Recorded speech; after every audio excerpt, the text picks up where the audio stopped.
Oma, Mbak Hanin ada di luar. Ngapain sih itu anak? Heran deh, sumut Oma Haya, terlihat tidak suka dengan kedatangan Hanin hari itu. Gimana Oma? Mau diterima atau ditolak? Tanya Putri serius. Yan, mau apa tuh dia itu? Apa dikira Hanafi ada di sini? Iya.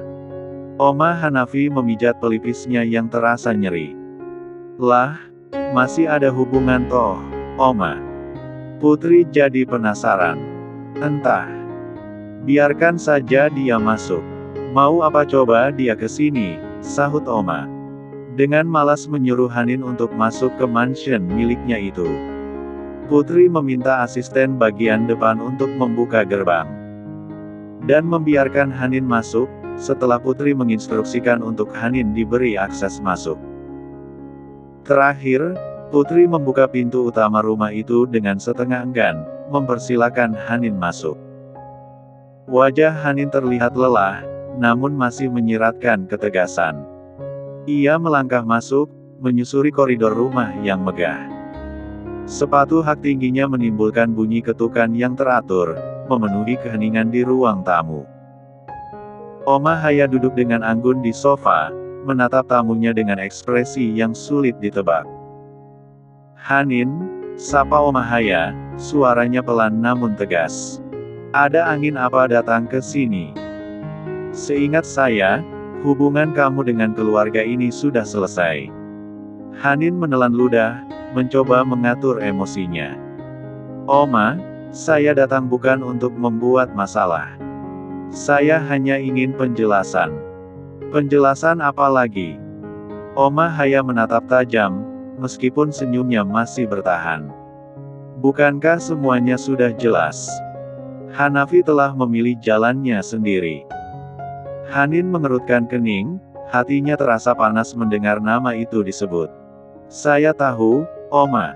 Tapi, bagaimana bisa dia begitu saja membatalkan pertunangan kami? Setelah semua rencana, semua janji. Suaranya bergetar, menunjukkan keputusasaannya. Oma Haya menarik napas panjang. Hanin, saya mengerti perasaanmu.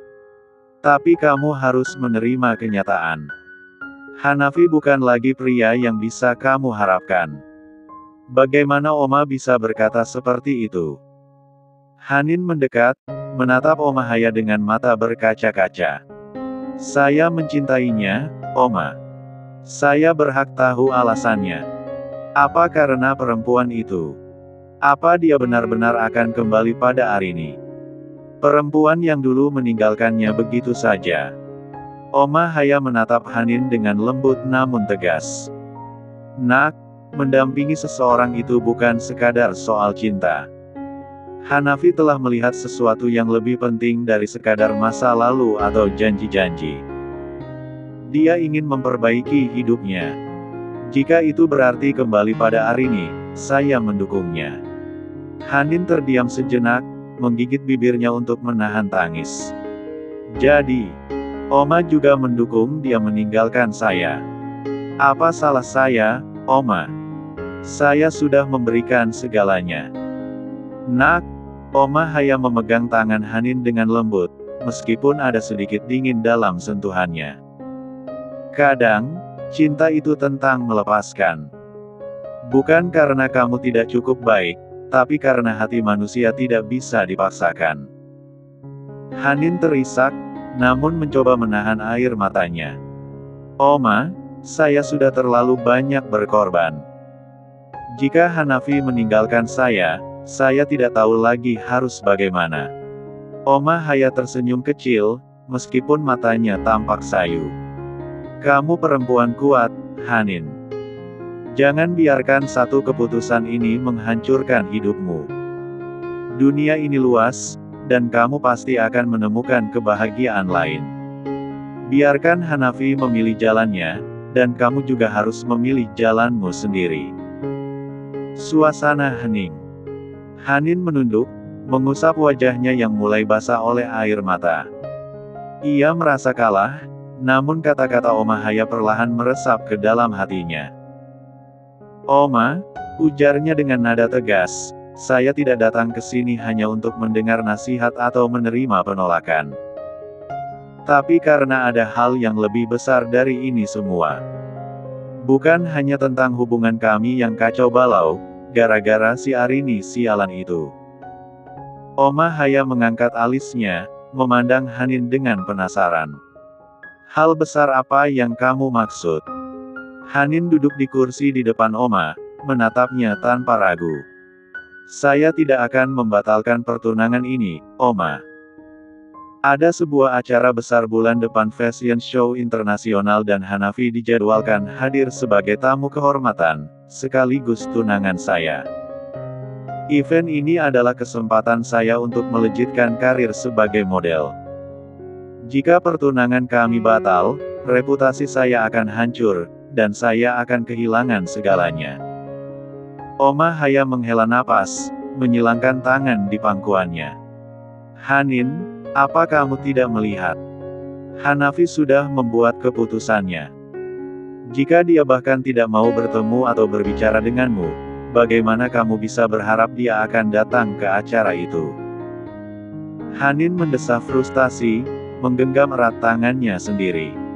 Itulah kenapa saya datang ke sini, Oma. Saya butuh bantuan Oma. Tolong, bujuk Hanafi untuk datang ke acara itu. Setelah acara selesai, saya tidak peduli apa yang akan dia lakukan. Tapi saya tidak bisa membiarkan ini gagal. Tidak sekarang. Oma Haya menatap Hanin dengan pandangan tajam namun penuh kebijaksanaan. Jadi, kamu hanya ingin mempertahankan hubungan ini demi karirmu, bukan karena kamu benar-benar mencintai cucuku. Pertanyaan itu membuat Hanin terdiam. Namun ia segera menjawab, suaranya lebih rendah kali ini. Oma, saya mencintai Hanafi. Tapi saya juga harus memikirkan hidup saya sendiri. Saya telah berkorban terlalu banyak untuk sampai di titik ini. Jika saya kehilangan Hanafi, biarlah. Tapi saya tidak bisa kehilangan mimpi saya. Putri, yang masih berdiri di dekat pintu, menyahut tanpa pikir panjang, wah, berarti Mbak Hanin cuma butuh Mas Hanafi untuk pencitraan, iya. Bukannya benar-benar tulus. Kok berani banget ngomong begitu sama Oma? Hush, Putri. Tegur Oma Haya, meskipun di wajahnya tergambar setitik setuju dengan komentar itu. Ia mengalihkan pandangannya kembali ke Hanin. Saya mengerti posisi kamu, Hanin. Tapi ini bukan urusan saya. Jika kamu butuh bicara dengan Hanafi, temui dia sendiri. Saya sudah mencoba, Oma. Hanin menaikkan suaranya sedikit, menunjukkan frustrasinya. Dia memblokir semua akses saya. Saya hanya bisa berharap pada Oma, satu-satunya orang yang masih punya pengaruh padanya. Oma Haya menatap Hanin dengan pandangan lembut namun tegas. Hanin, dengarkan saya baik-baik. Saya tidak akan memaksa Hanafi untuk melakukan sesuatu yang bertentangan dengan kehendaknya. Dia sudah dewasa dan tahu apa yang dia inginkan. Jika dia memilih untuk tidak hadir di acara itu, kamu harus menerima kenyataan itu dengan lapang dada. Hanin terdiam lagi, dadanya naik turun menahan emosi. Ia tahu sulit untuk membujuk Oma Haya, tetapi ia juga merasa ini satu-satunya jalan keluar. Oma, ujarnya akhirnya, kali ini dengan suara bergetar. Tolong pikirkan lagi. Jika Oma tidak membantu, saya akan kehilangan segalanya. Oma Haya berdiri, meraih tongkatnya, lalu menatap Hanin dengan pandangan penuh wibawa. Kamu tidak akan kehilangan segalanya, Hanin. Kamu hanya akan kehilangan sesuatu yang memang bukan milikmu sejak awal. Belajarlah melepaskan, sebelum kamu melukai dirimu sendiri lebih dalam. Hanin ingin membantah, tetapi kata-kata itu membuatnya terdiam. Putri, panggil Oma Haya. Tolong antar Hanin keluar. Saya butuh istirahat. Putri mendekati Hanin yang tampak bimbang di tempatnya, lalu dengan setengah hati berkata, "Mari, Mbak." Hanin berdiri dengan enggan, merasa tidak puas dengan jawaban yang ia terima. Sebelum pergi, ia menatap Omahaya sekali lagi, mencoba mencari simpati. Namun Omahaya tetap teguh pada pendiriannya, tidak memberikan ruang untuk negosiasi. Hanin berjalan keluar dari mansion Omahaya dengan langkah berat. Pipinya memerah, bukan karena malu, tetapi karena amarah yang terpendam. Di dalam mobilnya, ia membanting pintu dan memukul setir dengan frustasi. "Perempuan tua keras kepala," umpat Hanin sambil menghidupkan mesin mobil. Pura-pura bijaksana, padahal dia yang mengatur segalanya dari belakang. Kalau bukan karena dia, Hanafi pasti tidak akan seperti ini. Air matanya mulai menggenang, tapi bukan karena kesedihan. Amarah dan rasa tidak berdaya memenuhi pikirannya. Ia meraih ponselnya dan menelepon salah satu rekannya di dunia model, Alin. "Alin, kamu lagi di mana?" Suaranya terdengar datar namun tegas. "Hai Nin. Aku lagi santai di rumah." "Ada apa?" "Aku butuh hiburan," kata Hanin tanpa basa-basi. "Temani aku ke klub malam ini. Bawa siapa saja yang bisa bikin suasana seru." Alin tertawa kecil. "Wah wah wah. Serius nih, mau ke klub? Ada angin apa ini?" "Alin," kata Hanin dengan nada memperingatkan. "Aku gak main-main. Aku butuh ini." Oke.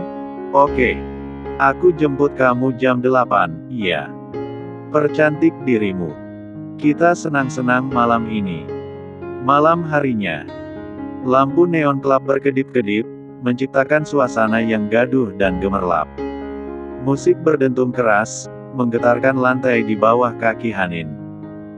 Ia mengenakan dress hitam yang pas di tubuhnya, membuat banyak pasang mata tertuju padanya begitu ia masuk ke dalam. Alin sudah menunggunya di meja bar, bersama seorang pria yang Hanin belum pernah lihat sebelumnya. Pria itu tampak santai, mengenakan kemeja putih dengan lengan tergulung. "Hanin, kenalin. Ini Adrian, dia fotografer baru di agensi kita," ujar Alin sambil tersenyum penuh arti. Adrian menyodorkan tangannya. "Senang akhirnya bisa bertemu langsung. Saya sudah sering dengar nama kamu, Hanin." Hanin menerima uluran tangan itu dengan senyum tipis. "Begitu? Iya. Semoga yang kamu dengar semuanya bagus." Adrian tertawa kecil. "Tentu saja." Percakapan mereka berlangsung santai, meskipun Hanin lebih banyak meneguk minuman di tangannya daripada berbicara. Amarahnya terhadap Omahaya masih menguasai pikirannya, dan ia merasa ingin melupakan semuanya untuk malam ini. Setelah beberapa gelas, Hanin mulai merasa lebih rileks.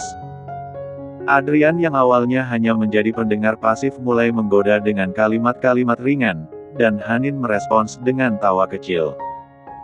"Apa kamu sering ke tempat seperti ini?" tanya Adrian, mendekat agar suaranya terdengar di tengah kebisingan. "Tidak," jawab Hanin dengan nada jujur. "Tapi malam ini, aku ingin keluar dari rutinitas." Adrian tersenyum. "Aku senang bisa jadi bagian dari rutinitas barumu." Mata mereka bertemu untuk sesaat, dan Hanin merasa ada sesuatu yang aneh, sesuatu yang memberinya pelarian dari semua kekacauan di hidupnya. Alin, yang memperhatikan dari samping, tertawa kecil. "Kalian kelihatan cocok.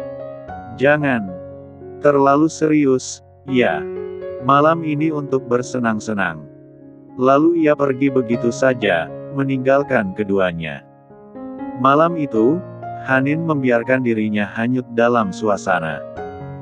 Ia tahu apa yang ia lakukan tidak akan mengubah kenyataan, tetapi setidaknya untuk beberapa jam, ia bisa melupakan amarahnya terhadap Hanafi dan Omahaya. Namun, di dalam hatinya, Ada satu pikiran yang terus menghantui, apakah ia bisa benar-benar menerima kenyataan bahwa hidupnya dengan Hanafi telah berakhir. Hanin membuka matanya perlahan, kepalanya terasa berat dan pusing luar biasa. Cahaya matahari yang masuk dari sela-sela tirai membuatnya menyipitkan mata. Ia mencoba mengingat apa yang terjadi semalam, tetapi pikirannya terasa kabur. Saat ia berusaha duduk, ia menyadari dirinya berada di sebuah kamar hotel yang asing. Spray putih melilit tubuhnya yang polos, dan di meja samping tempat tidur terdapat segelas air mineral dan beberapa botol kecil alkohol. "Kenapa aku ada di sini?" gumam Hanin, masih benar-benar bingung. Ia melihat keadaan yang begitu berantakan. Pakaiannya berserakan berantakan di atas lantai. Di sisi lain, ada pakaian laki-laki, yang membuat kepala Hanin semakin pusing dan berdenyut. Hanin meneguk ludahnya dengan kasar. Detik berikutnya, ia tersentak. Suara pintu kamar mandi terbuka, dan Adrian muncul dengan handuk melilit di pinggangnya. Menyematkan senyumannya yang merekah, bak bunga matahari di pagi hari, yang tersorot sinar mentari yang hangat. "Selamat pagi," katanya santai, menyeka rambut basahnya dengan handuk kecil. Hanin membeku. "Apa yang terjadi?" Suaranya terdengar serak, dengan mata yang membulat. Adrian tersenyum kecil, lalu duduk di ujung ranjang. "Kamu mabuk berat semalam. Aku membawamu ke sini karena kamu tidak bisa pulang dalam keadaan seperti itu." Hanin memeluk tubuhnya sendiri, panik. Menarik diri, menutupi tubuhnya dengan selimut, yang sebetulnya tak sepenuhnya tertutup, sebab bahunya tetap saja terekspos bebas. Matanya liar memindai seisi ruangan yang sangat berantakan itu. Dan dadanya mulai naik turun. "Tunggu." Hanin meremas kepalanya, lalu menatap Adrian penuh intimidasi. "Apakah kita